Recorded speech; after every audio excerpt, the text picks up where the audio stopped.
کہ میرا جو ہے وہ میرا نام ECL پہ ڈال دیں، مجھے کوئی اعتراض نہیں، کیونکہ میں تو جانا ہے ہی نہیں. وہ تو مطلب بچوں سے بھی ملنا انہوں نے کم کر دیا، وہ یہاں آتے ہیں تو ملتے ہیں. وہ جب کسی مہم میں ایک obsessional مائنڈ ہے نا، کسی وہ مہم میں شریک ہوتے ہیں، شروع کرتے ہیں تو پھر اس کو اختتام تک پہنچاتے ہیں. ایک ضدی آدمی ہے، آپ اس کو اولو العزم بھی کہہ سکتے ہیں ان کے حامی، اور جو دوسرے آدمی ہو وہ غیر جانبدار یا مخالف و ضدی بھی کہہ سکتا ہے. تو وہ اس کا کوئی اندیشہ نہیں، اور اس سے تو مظلومیت کا تاثر ابھرے گا. صحیح. جب ECL میں ڈالیں گے تو اس سے تو مظلومیت کا، کیا ملک سے باہر نہیں جائیں گے تو کیا بگڑ جائے گا؟ ان کے کون سی جائیدادیں ہیں وہاں پہ جس کی دیکھ بھال کرنی ہے، یا کاروبار ہے، کوئی معاشی مفادات تو نہیں ہے. تو ٹھیک ہے، باقی سیاست میں یہ دشواریاں تو ہوتی ہیں. صحیح. وہ کوئی فوری ان کا مسئلہ بھی نہیں ہے. ان کی پارٹی کے کسی اور آدمی کا ہو تو ہو کہ وہ باہر جانا چاہتا ہو، باہر جا کے کیا کرنا ہوتا ہے ویسے. یہ بھی ایک علت ہے اور یہ نفسیاتی دباؤ ہے، لیکن دوسری طرف فائدہ بھی ہوگا اس کا. صحیح. ٹھیک ہے ہارون صاحب، اس فیصلے کے آنے کے بعد جو سب سے پہلی درخواست نااہلی کی دائر ہوئی عمران خان صاحب کے خلاف الیکشن کمیشن کے اندر، فرض کر لیتے ہیں کہ چلیے اگر یہ نااہلی والا قاعدہ ثابت ہو جاتا ہے تو کیا باقی جماعتوں کے اوپر بھی یہ لاگو ہوگا یا صرف عمران خان صاحب تک محدود رہے گا؟ نہیں، ظاہر ہے وہ تو سبھی پہ ہوگا نا. وہ تو ایک ماحول بن جائے گا، اور ان کی تو بے قاعدگیاں جو ہیں بہت ہیں. جب میں کچھ کا میں نے اشارہ کیا اور تفصیل کا موقع نہیں ہے، تو بہت بے قاعدگیاں ہیں. وہ تو پابندی لگائیں گے تو سبھی پہ لگا دیں گے، اور یہ ممکن نہیں ہے کہ ساری سیاسی پارٹیوں پر پابندی لگا دیں. ٹھیک ہے، اب اسلام آباد ہائی کورٹ میں جانے کا تو فیصلہ ہے. پہ پابندی لگانا ممکن ہے. دیکھیے، پابندی جو ہے نا سپریم کورٹ کی اجازت سے مشروط ہے.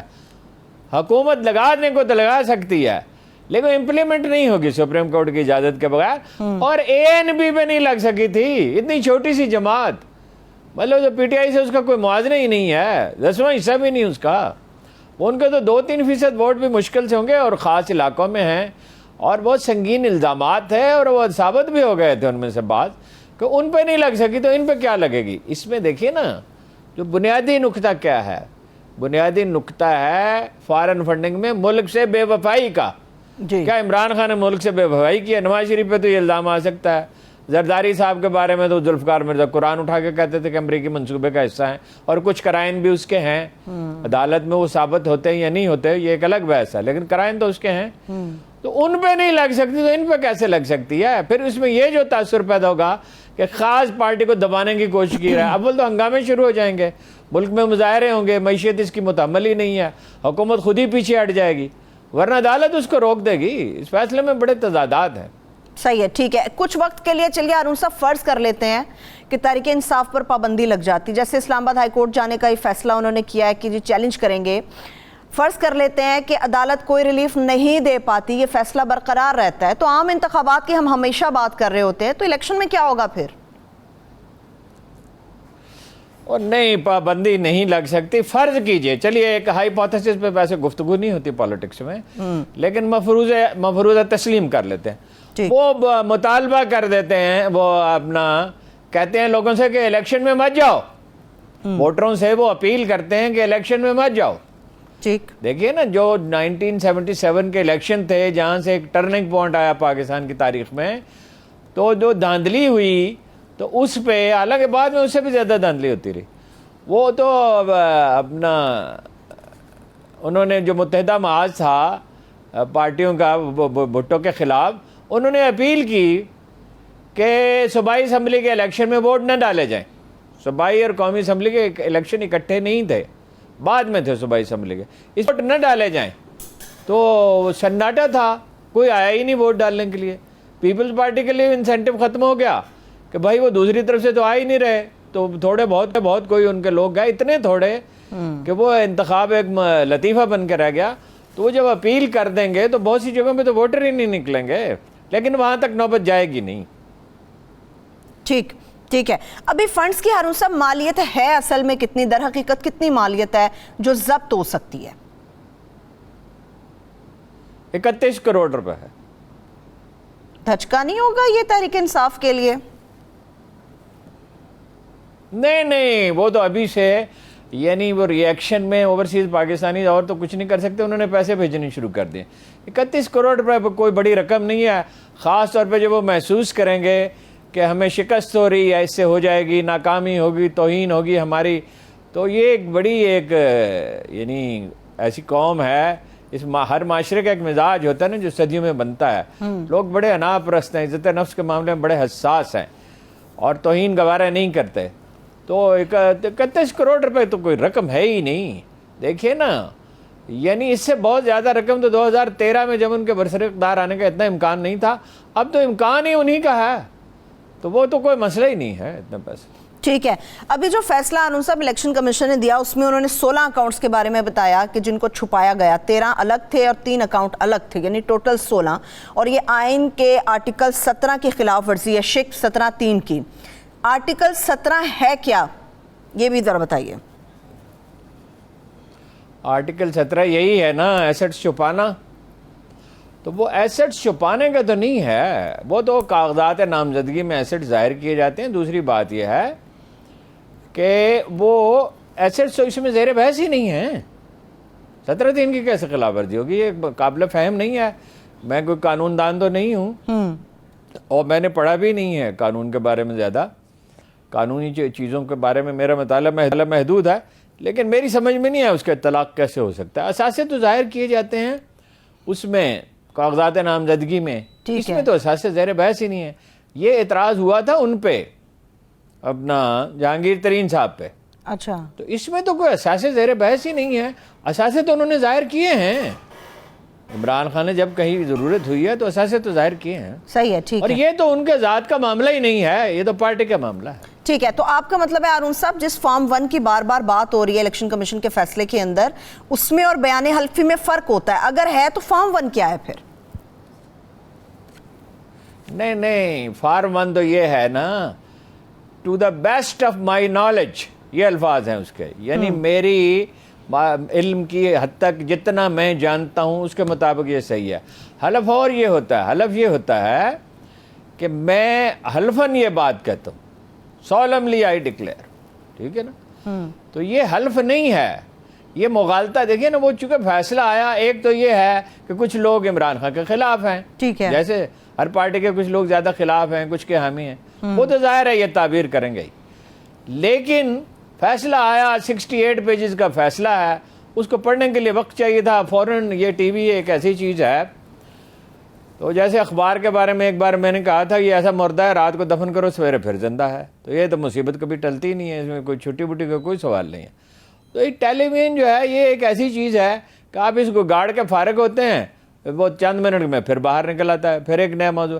اور یہ موضوع ایسا تھا, ذرا پیچیدہ بھی تھا, نازک بھی تھا, اس کے بہت سے پہلو. ہم بھی سارا دن یوزلی اتنی مشقت نہیں کرتے, صبح ارلی مارننگ سے لے کے اب تک لگے رہے. اتنی ریاضت نہیں کرنی پڑتی عام طور پہ, کرنی تو پڑتی ہے لیکن اتنی نہیں ہوتی کہ سارا وقت اس میں لگے رہے اور نیند بھی نہیں پوری کر سکے. تو وہ اپنا جلدی جو ریئیکشن ہے دینے میں, اس میں بہت سی غلطیاں لوگوں سے ہوئیں, بہت سی غلطیاں ہوئیں. ٹھیک ہے ہارون صاحب, یہ پورا معاملہ اکبر ایس بابر صاحب نے 2014 کے اندر اٹھایا تھا, جو بانیوں میں سمجھے جاتے ہیں تحریک انصاف کے.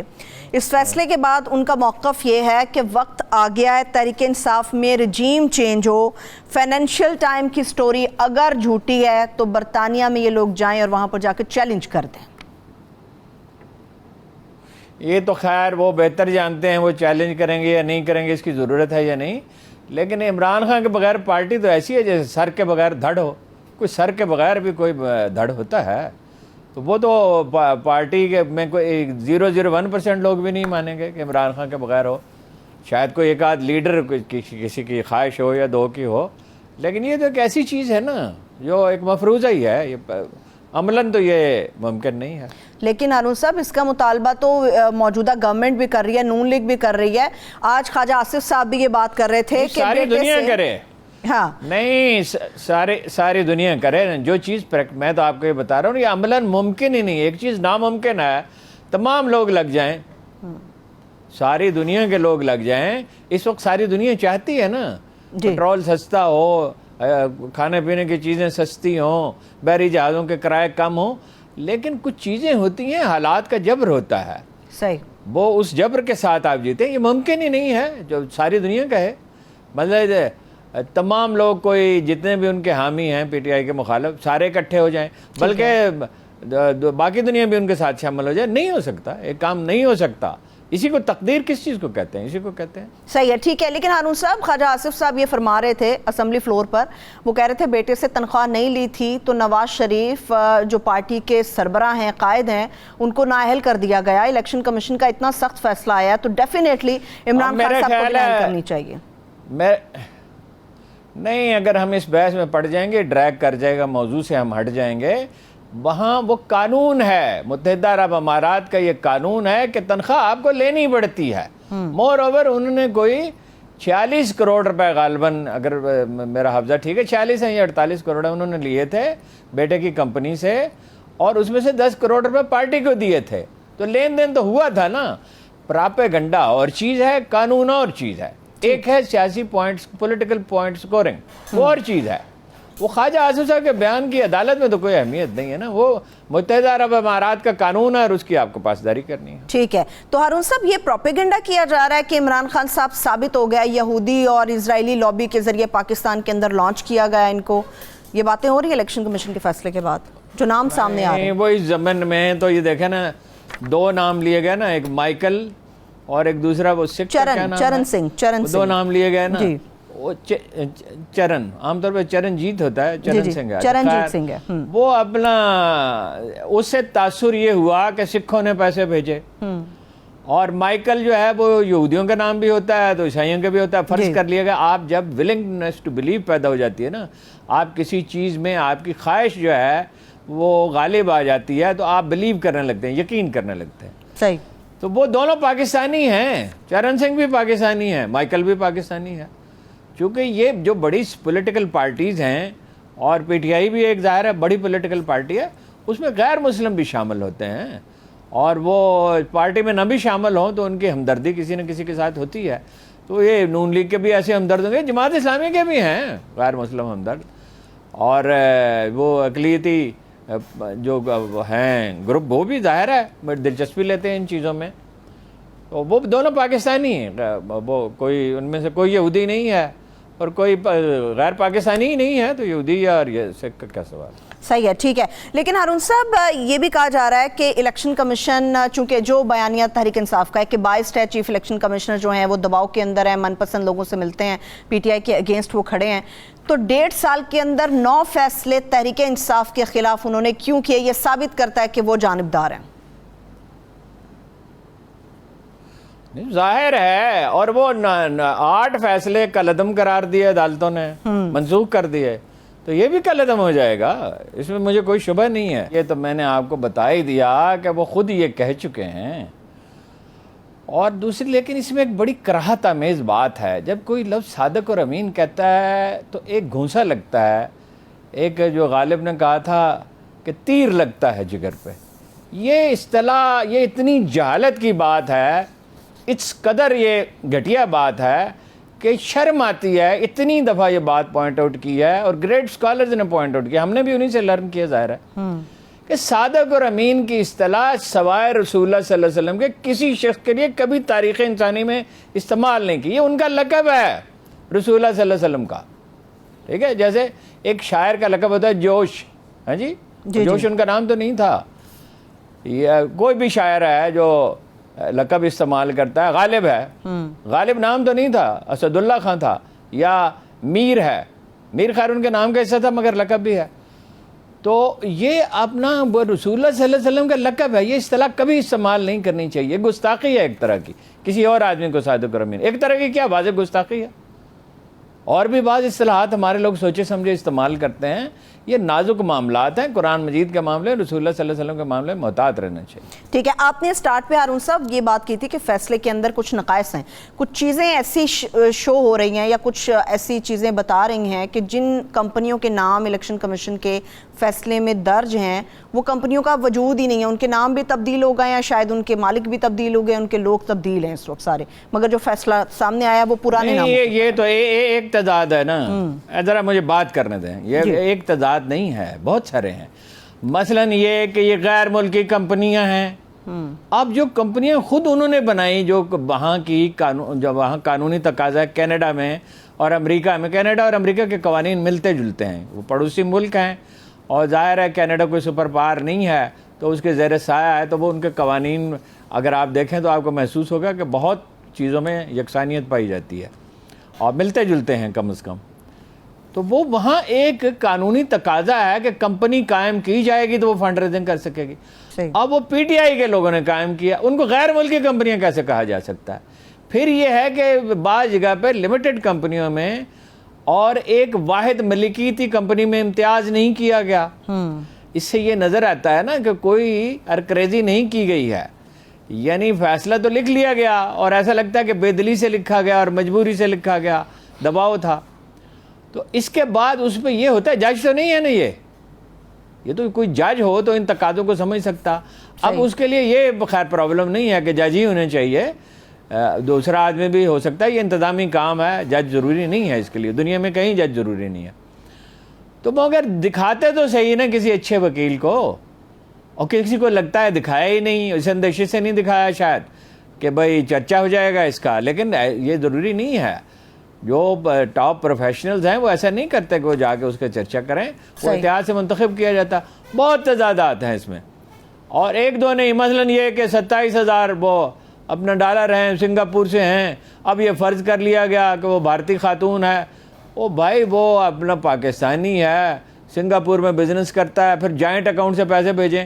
اب اکاؤنٹ ہے, ایک میاں بیوی کا اکاؤنٹ ہے, کسی پاکستانی کا, اپنے کسی جاننے والے کو ذہن میں لائیں, فرض کریں کہ اس کا اکاؤنٹ ہے, وہ کسی کو بھی ایک ادائیگی کرتا ہے, تو وہ ادائیگی اس کی جس نے کی ہے اس کی طرف سے سمجھی جائے گی, میاں بیوی دونوں کی طرف سے نہیں سمجھی جائے گی.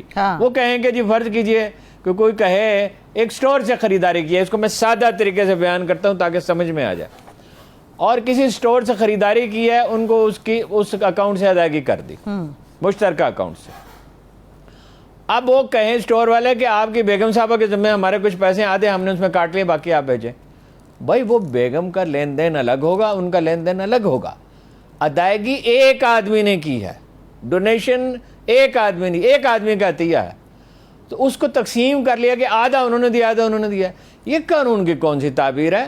یہ تو ایک عام آدمی بھی سمجھ سکتا ہے.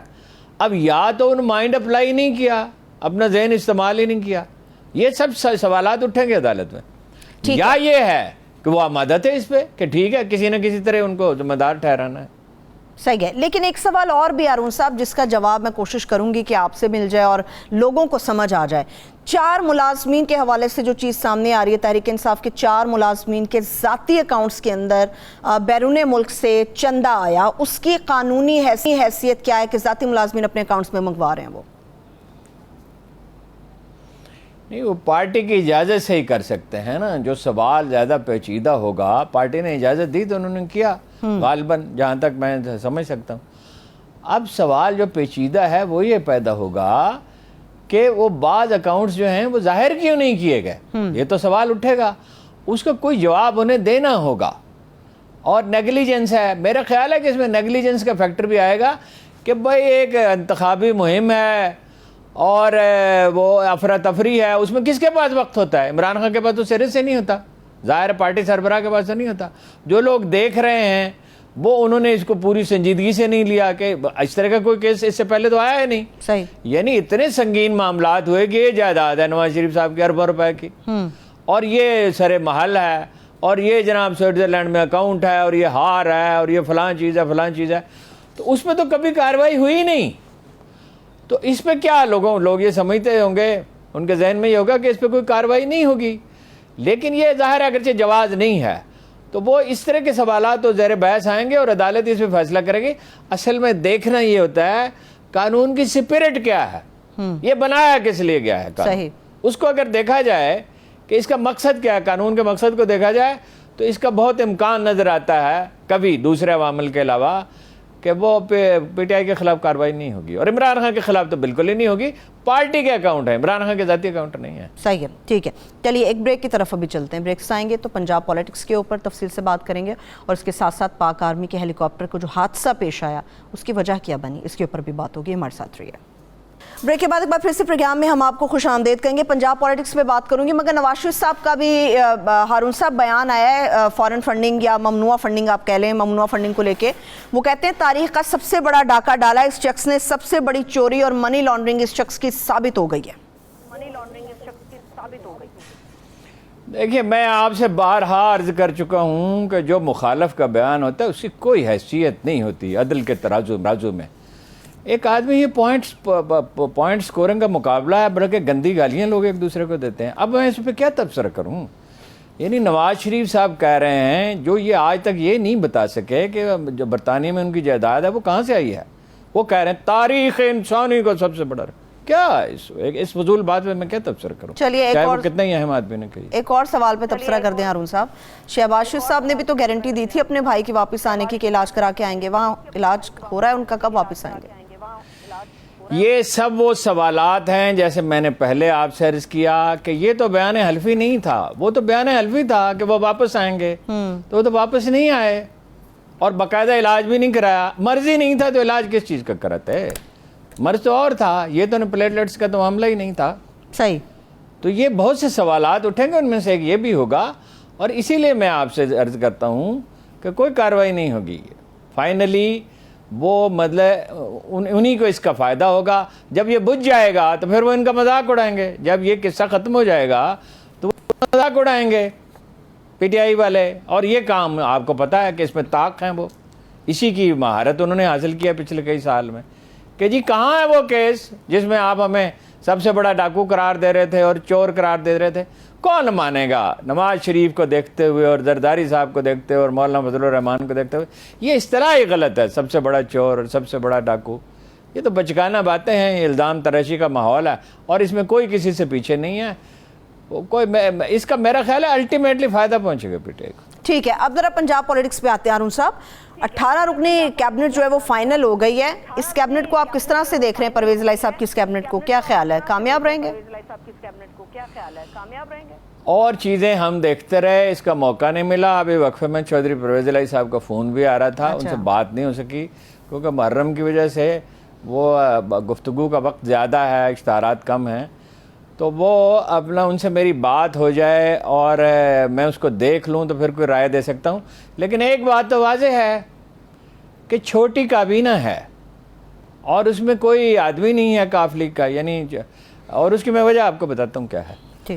اور وہ پھر یہ ہے کہ ایکیومن ہے، تجربہ ہے. چودھری پرویز الہی پنجاب کے جتنے چیف منسٹر ہیں ان میں کامیاب ترین لوگوں میں سے ایک تھے.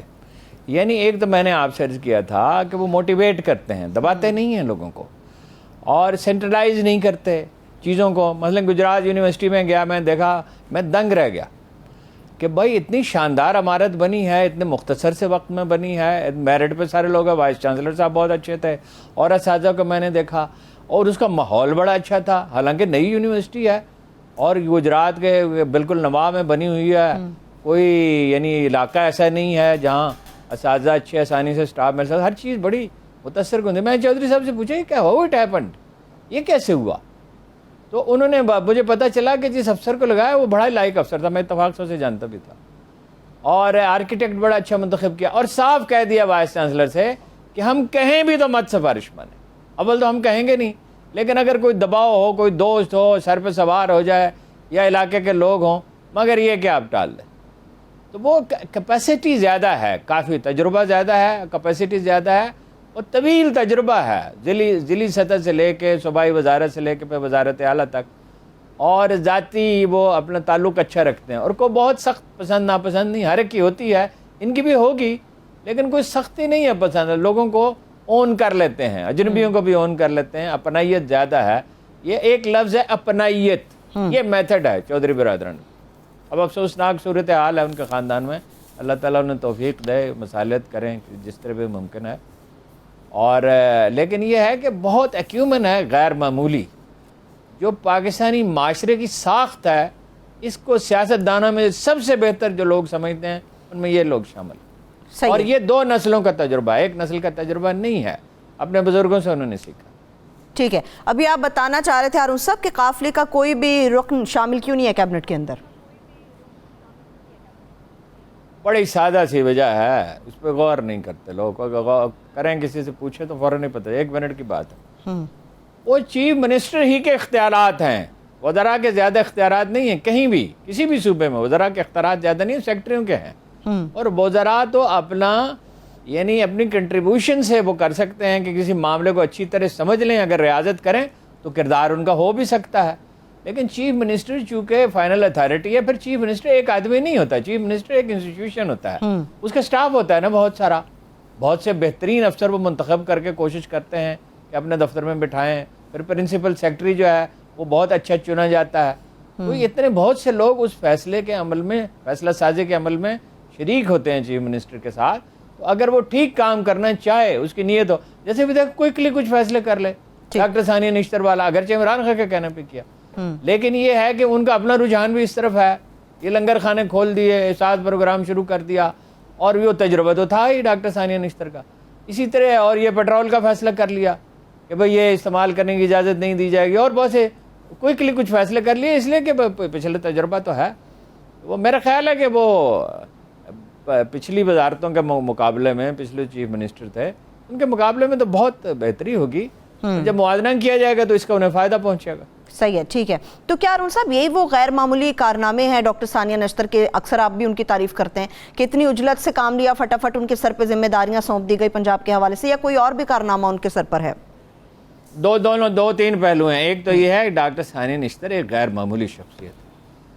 غیر معمولی کس اعتبار سے؟ اس اعتبار سے نہیں کہ انہوں نے کوئی بڑی کتابیں لکھی ہیں اور بڑے کوئی ادارے چلائے ہیں. وہ ایک سادہ اصول ہے کہ وہ سمپل طریقے سے چیزوں کو دیکھتی ہیں. جو میں نے مشاہدہ کیا کہ کوئی چیز غلط ہے تو وہ نہیں ہونی چاہیے, اور جو چیز ٹھیک ہے اسے قبول کر لیا جائے. ایک جس کو انگریزی میں کہتے ہیں آنیسٹی دی بیسٹ پالیسی.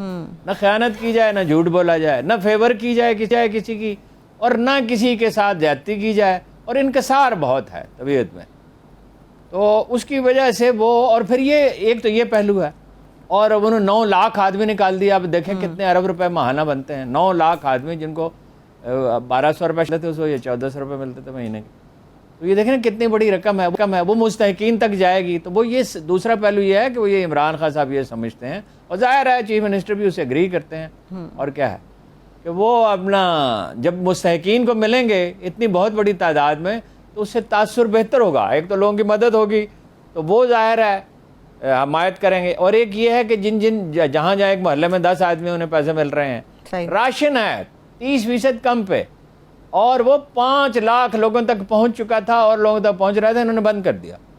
اچھا پھر یہ لنگر خانے, کتنے بے شمار لوگ ہیں محتاج جو ہیں, انہیں ڈھنگ کا کھانا مل سکتا ہے, ٹھہرنے کی جگہ مل سکتی ہے. تو قرضے ہیں, مکانوں کے قرضے ہیں, دوسری چیزیں ہیں, اور یہ تو چند مہینے کی بات ہے. یہ حکومت 5 سال کے لیے تو نہیں ہے, چند مہینے کی بات ہے. تو اس میں کوئکلی فنڈز فراہم ہو سکتے ہیں, کئی جگہ سے نکالے جا سکتے ہیں. صحیح ہے. اتنے اچھے پروگرامز آپ نے بھی ذکر کیا ارون صاحب, انہوں نے بند کر دیے. بند کرنے کی کیا وجہ ہے؟ عموماً تو شہباز شریف صاحب کے بارے میں یہی تاثر ہے کہ پبلک کے بارے میں سوچتے ہیں, عوام کے بارے میں سوچتے ہیں, ان کی فلاح کے لیے کام کرتے ہیں. پھر یہ بند کیوں کیے انہوں نے؟ بالکل سادہ اس کی وجہ ہے, سامنے وجہ ہے کہ بھائی اس کا داد تو عمران خان کو ملے گی, کریڈٹ تو نہیں جائے گا, تو ہمیں کیا فائدہ. اور آپ کے حریف کو فائدہ پہنچ رہا ہے. وہ درد مندی کوئی نہیں ہے سیاستدانوں میں, یہ ایک بات ہی ہے. زیادہ سے زیادہ یہ کسی میں تھوڑی معقولیت نظر آتی. درد مندی کہاں ہے؟ درد مندی ہو تو یہ سونے اور جواہر کے ڈھیر پر بیٹھے ہوں. کتنے سیاستدان ہیں جو سادہ زندگی بسر کرتے ہیں. صحیح ہے. اب ارون صاحب جو اپنی آمدن میں بسر کرتے ہیں. پنجاب کا معاملہ ٹھہرنے کے بعد اب ایک بات پہ بحث چل رہی ہے کہ عمران خان صاحب آئندہ الیکشنز کے لیے پارٹی ٹکٹ کس کس کو دیں گے. کوئی خبر ہے آپ کے پاس؟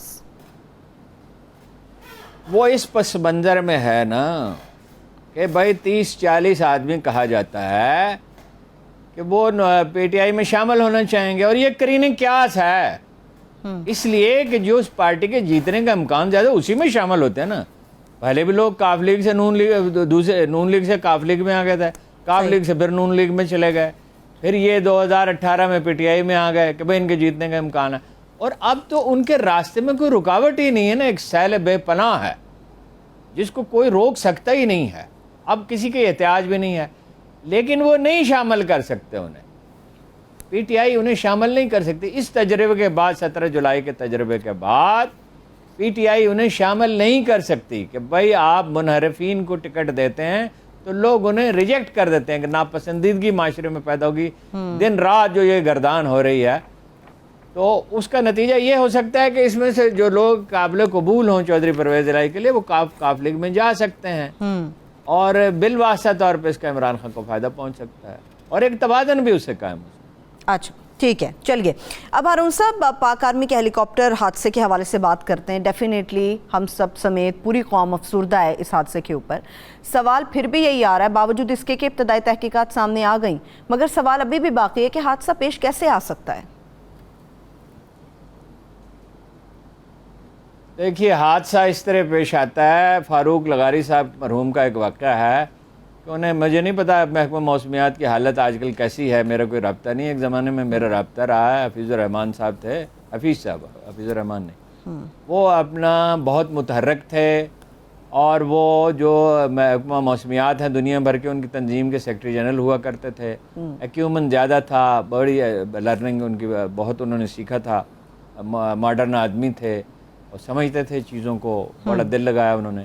تو اس زمانے میں یہ تو انہوں نے فاروق لغاری صاحب سے کہا کہ نہ جائیں، فلاں وقت وہ ہیلی کاپٹر پہ ایک جگہ سے دوسری جگہ جانا چاہتے تھے شمالی علاقے میں، تو انہیں کہا گیا کہ ہم یہ گزارش کرتے ہیں کہ نہ کریں ایسا، یہ آندھی آئے گی، اس وقت ہوا تیز ہوگی۔ انہوں نے تجربہ کرنے کی کوشش کی اور فوراً ہی اتار لیا، خطرہ محسوس ہوا انہیں۔ یہ بالکل واضح ہے۔ اسی طرح وہ زلزلے میں انہوں نے بالکل فوراً ہی چند گھنٹوں میں ساری تفصیلات بتا دی تھی 2005 میں، اس وقت بھی وہی تھا سر۔ بات یہ ہے یہ ہو ہی نہیں سکتا، کوئی ہیلی کاپٹر نہیں اڑتا، کوئی جہاز نہیں اڑتا، اور فوج میں ڈسپلن اور بھی سخت ہے ان معاملات میں، درست۔ محکمہ موسمیات سے پوچھے بغیر جو لمحہ بلمحہ بتاتا رہتا ہے، جو بھی نئی صورتحال پیدا ہوتی ہے بتاتا رہتا ہے۔ اب دنیا میں ایکوپمنٹ بہت اچھا ہے، بالکل یہ بات واضح ہے کہ انہوں نے رسک لینے کا فیصلہ کیا، جو ایک فوجی کا ذہن ہوتا ہے، فوجی افسر کا، کہ بھائی ٹھیک ہے پرابلم ہو سکتا ہے لیکن نمٹ لیں گے اس سے، اس لیے کہ بھائی یہ اگر احساس ذمہ داری کسی آدمی میں ہو تو وہ اپنا یہ سوچتا ہے کہ چلیے تھوڑا بہت خطرہ مول لیا جا سکتا ہے، لوگ منتظر ہیں، لوگ بہت تکلیف میں ہیں، اس سے اندازہ ہوتا ہے نا کہ وہ حساس آدمی ہوں گے۔ تو میں نے کبھی ملا تو نہیں ان سے، دیکھا تو نہیں، لیکن جنرلی ان کے بارے میں تاثر بہت اچھا ہے، خاص طور پر یہ کہ بہت سوجھ بوجھ کے آدمی تھے۔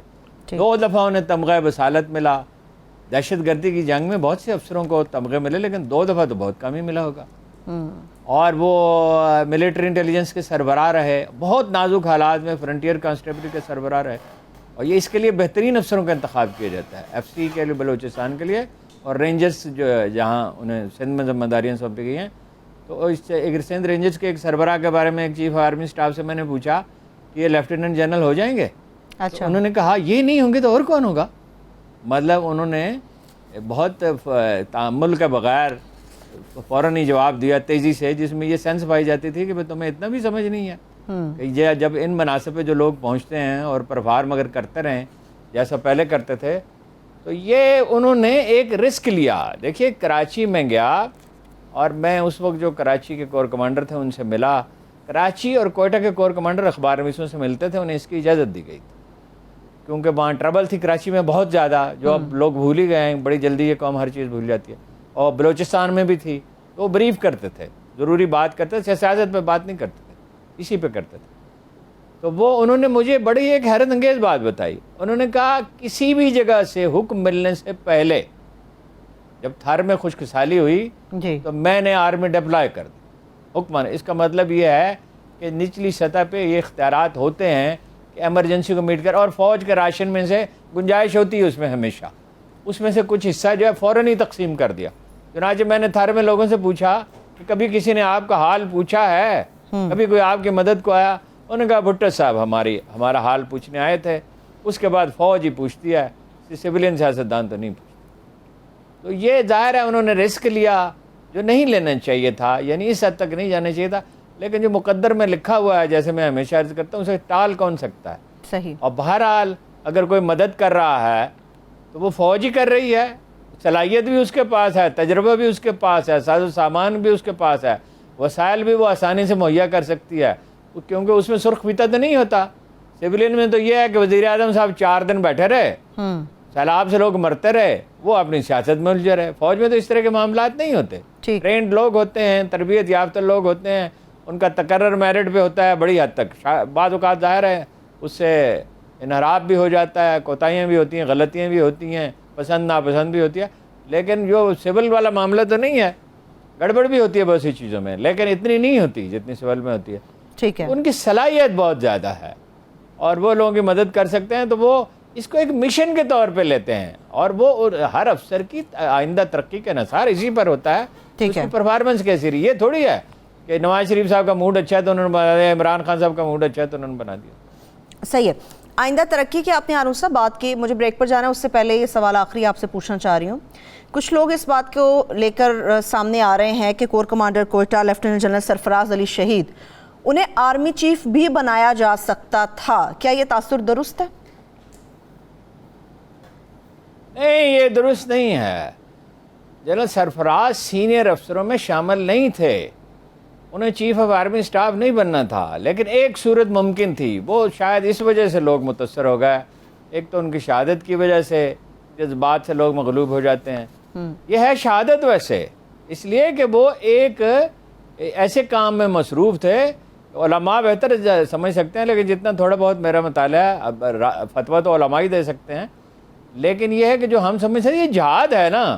لوگ مر رہے ہیں، پانی میں ڈوب رہے ہیں، انسانی زندگیاں خطرے میں ہیں. قرآن کریم کہتا ہے جس نے ایک زندگی بچائی اس نے تمام بنی نوع انسان کو بچا لیا. تو جہاد اور کیا ہے، اس کی فضیلت تو بہت ہے. تو وہ اس کی شہادت کی وجہ سے بھی، اور پھر یہ انہیں بڑا ذہین آدمی سمجھا جاتا تھا اور ٹریک ریکارڈ اچھا تھا، اس وجہ سے لوگ یہ فرض کر لیتے. ایک صورت صرف ہو سکتی تھی، وہ یہ ہے کہ موجودہ چیف کی 1 سال کی ایکسٹینشن اگر ہو جاتی، یہ ایک محفوظ ہے، ہو جاتی تو پھر اس کا امکان تھا، تاثر ان کا اچھا تھا. صحیح ہے. ٹھیک ہے، ایک بریک لے لیتے ہیں، بریک سے ہم واپس آئیں گے تو کابل جو امریکی ڈرون حملہ ہوا ہے اس سے متعلق ڈیٹیلز آپ کے ساتھ شیئر کریں گے. ہمارے ساتھ رہیے. بریک کے بعد ایک بار پھر سے پروگرام میں ہم آپ کو خوش آمدید کہیں گے. اتوار کی صبح ایک حملہ ہوتا ہے کابل کے اندر، امریکی ڈرون حملہ، اور ڈرون حملے کے اندر القاعدہ کے رہنما ایمن الظواہری، ان کے جاں بحق ہونے کے حوالے سے تصدیق سامنے آ جاتی ہے. ہارون صاحب، حملہ تو ہو گیا مگر فضائی حدود کون سے استعمال ہوئی، کہاں سے اڑا، کہاں سے گیا، کچھ پتہ ہے؟ نہیں، اس کے بارے میں یقین سے نہیں کہا جا سکتا. تفصیلات آئیں گی سامنے، ظاہر ہے یہ راستہ نہیں رہے گا. دیکھیے، 2 ریاستوں میں امریکیوں کے تعلقات ہیں، قزاقستان اور دوسری کون سی ہے، وہ تاجکستان ہے. وہ اپنا وہاں سے نہیں کر سکتے، وہاں سے نہیں کر سکتے. اس کی وجہ یہ ہے کہ ایک تو روسی دباؤ بہت شدید ہے، ان کا پاس پڑوس ہے، وہ ظاہر ہے زیادہ دباؤ ڈالنے کی پوزیشن میں ہیں، وہ اکٹھے رہے ہیں، کبھی یہ سوویت یونین کا حصہ تھے، اور ان کا انفلوئنس ہے، باہمی تعلقات ہیں، ابھی کوئی زیادہ عرصہ تو نہیں گزرا انہیں الگ ہوئے ڈیپ. ان کا بھی یعنی روس میں آنا جانا ہے، ان کا بھی ہے، زبان وہی پڑھتے ہیں، روسی زبان میں لوگ تعلیم حاصل کرتے ہیں، کلچر میں بہت سی چیزیں مشترکہ ہو گئی ہیں اتنے 70 برس کے عرصے میں. تو دوسری صورت یہ ہے وہاں سے نہیں ہو سکتا. خواہ یوکرین کی جنگ ہو رہی ہے، اس کی وجہ سے بھی روسی بہت سینسیٹیو ہیں، تو ظاہر ہے کوئی ان کی پڑوسی ریاست یہ متحمل نہیں ہو سکتی، اور روسی یہ گوارہ نہیں کر سکتی. اچھا، دوسری صورت یہ ہے کہ وہاں سے ہو، بحر ہند سے ہو، مشرق وسطیٰ سے بھی ہو سکتا ہے، لیکن یہ مجھے معلوم، میں اس کا کوئی ایکسپرٹ تو نہیں ہوں. وہ بحر ہند سے ہو سکتا ہے، ان کے بحری جہاز جو ہیں وہ چلتے پھرتے شہر ہی ہیں، بہت بڑے بڑے ہیں، وہاں سے ہو سکتا ہے. لیکن یہ تو ظاہر ہے کہ اگر وہاں سے ہوا ہے تو پاکستان کی فضائی حدود استعمال ہوئی ہیں. اب ایک سوال رہ جاتا ہے، کیا انہوں نے اجازت لی یا نہیں لی؟ تو انہوں نے جب اسامہ بن لادن پہ کیا تھا تو انہوں نے اجازت تو نہیں لی تھی.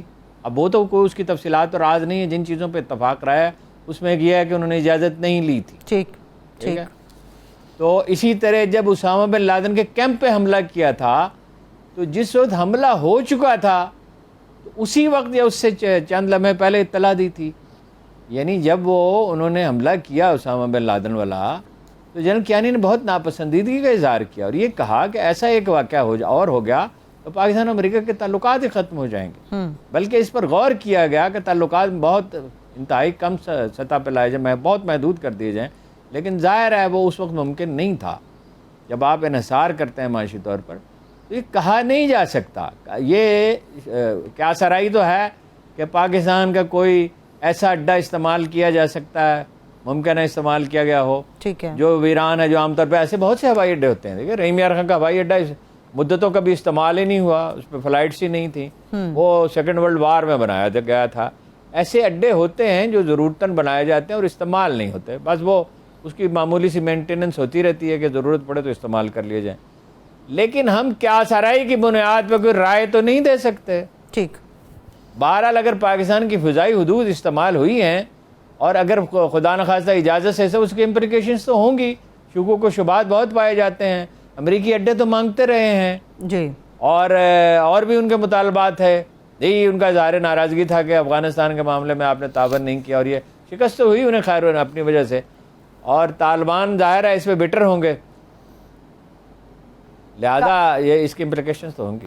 ٹھیک ہے. لیکن ہارون صاحب یہ بھی کہا جا رہا ہے ایک خاص قسم کا یہ ہتھیار تھا جو اس ڈرون کے ذریعے استعمال ہوا. کس قسم کا یہ ہتھیار تھا؟ دیکھیے اس سے پہلے جو میزائل استعمال ہوتے تھے وہ یہ آپ یہ سمجھ لیں سادہ الفاظ میں وہ بم کی طرح ہوتے تھے، زیادہ بارود ہوتا تھا ان، اور اس کے نتیجے میں پچھلے سال بھی کابل میں ایک واقعہ ہوا 24 جون کو، تو وہ اس کے نتیجے میں بہت تباہی ہوتی تھی. ایک ٹارگٹ فرض کیجئے ایک آدمی ہے، عام طور پہ ایک ہی آدمی ہوتا ہے. تو اسامہ بن لادن پہ جو کیمپ پہ حملہ ہوا اس میں بھی اسامہ ہی ٹارگٹ تھے نا، اور بھی ان کے داماد پہ حملہ ہوا اس میں یہی میزائل استعمال کیا گیا سیریا میں. اور ایک اور خالد کوئی ایک لیڈر ہیں پارٹی کے، خالد ان پہ استعمال ہوا، یہی استعمال کیا گیا. خالد العربی ہے میرے خیال. جی جی. اچھا وہ اپنا یہ بہت اس میں پچھلے سال یہ واقعہ ہوا کہ 7 آدمی مر گئے، وہ دوسرا میزائل تھا. تو پھر یہ میزائل استعمال کرنا شروع کیا گیا اس لیے کہ اس میں بارود جو ہوتا ہے وہ تو ہوتا ہے اس کو چلانے کے لیے، جہاں تک میں سمجھ چکا ہوں مختصر وقت میں جو کچھ میں نے پڑھا ہے اس پہ، وہ اس کو چلانے کے لیے استعمال ہوتا ہے بارود. اور وہاں جب وہ گرتا ہے تو اس میں سے آپ اس کو بلیڈ کہہ لیں، چھریاں کہہ رہے ہیں، وہ تیز دھار آلات اس میں سے نکلتے ہیں اور وہ اس آدمی کے چیتھڑے اڑ جاتے ہیں، چنانچہ لاش باقی نہیں بچتی ہے، کوئی دفنانے کے لیے کوئی چیز باقی نہیں بچتی ہے، علامتی تدفین ہو سکتی ہے. تو یہ ہیل فائر اس کو کہا جاتا ہے، RX-9 یہ اس کا نام ہے. اور اس کے کوئی ویسے رسمن بھی کوئی نام دیے گئے ہیں سمپل قسم کے. تو یہ میزائل استعمال ہو رہا ہے اور ظاہر ہے کہ وہ ٹیکنالوجی میں تو امریکہ اب بھی دنیا میں سب سے آگے ہے. صحیح ہے. ٹھیک ہے چلیے انٹرنیشنل یہ بات ہو رہی ہے. ہارون صاحب 2 منٹ مشکل سے میرے پاس ہیں.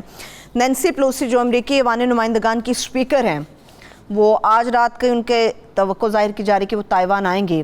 ان کے اس دورے کو آپ اچھا پہنچ چکی ہیں، ٹھیک ہے تائیوان وہ پہنچ چکے ہیں. ہارون صاحب ان کے اس دورے کو آپ کس طرح سے دیکھ رہے ہیں؟ کتنا کانفلکٹ آئے گا تائیوان اور چائنا کے درمیان اس دورے کو لے کر؟ دیکھیے بہت حدت پیدا ہوگی، اور امریکی حکمت عملی یہ نظر آتی ہے کہ یورپی یونین کو اور اپنے حلیفوں کو یعنی بھارت کو، آسٹریلیا کو، جاپان کو، ان کو اس میں گھسیٹنے کے لیے ایسی کشیدگی پیدا کر دی جائے کہ ان کے لیے اس کے سوا کوئی چارہ نہ رہے کہ وہ ہمارے ساتھ کھڑے ہوں یا چین کے ساتھ کھڑے ہوں. چین کے ساتھ تو ظاہر ہے بھارت کھڑا نہیں ہو سکتا، آسٹریلیا بھی نہیں ہو سکتا، جاپان بھی نہیں ہو سکتا، یورپی یونین بھی نہیں ہو سکتی.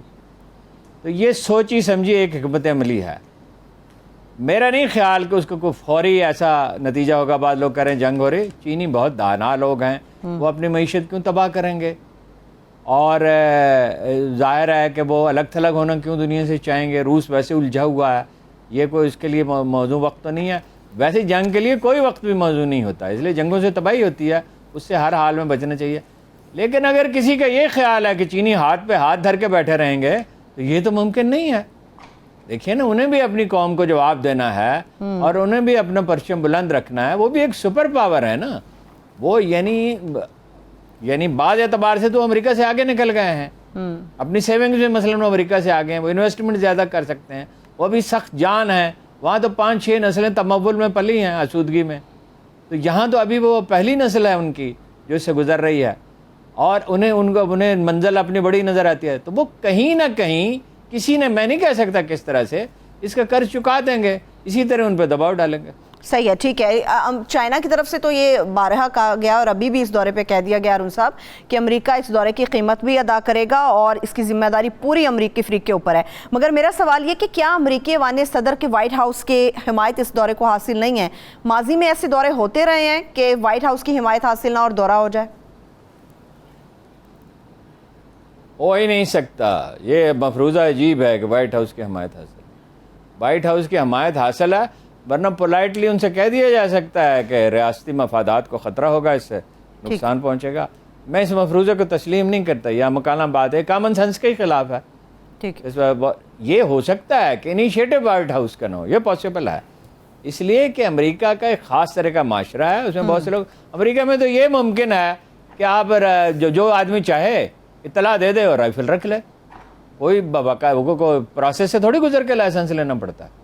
تو وہ لوگ مر رہے ہیں وہاں پہ، ہر سال سینکڑوں آدمی قتل ہو جاتے ہیں غیر ذمہ دار لوگوں کے ہاتھوں۔ چلیے ٹھیک ہے، اس کو امریکی صدر روک نہیں سکتا، صحیح۔ امریکی معاشرے کی ساخت تو مختلف ہے۔ بہت شکریہ، تھینک یو سو مچ ہارون، سوالوں کا شکریہ، اجازت دیجیے، اپنا خیال رکھیے، خدا حافظ۔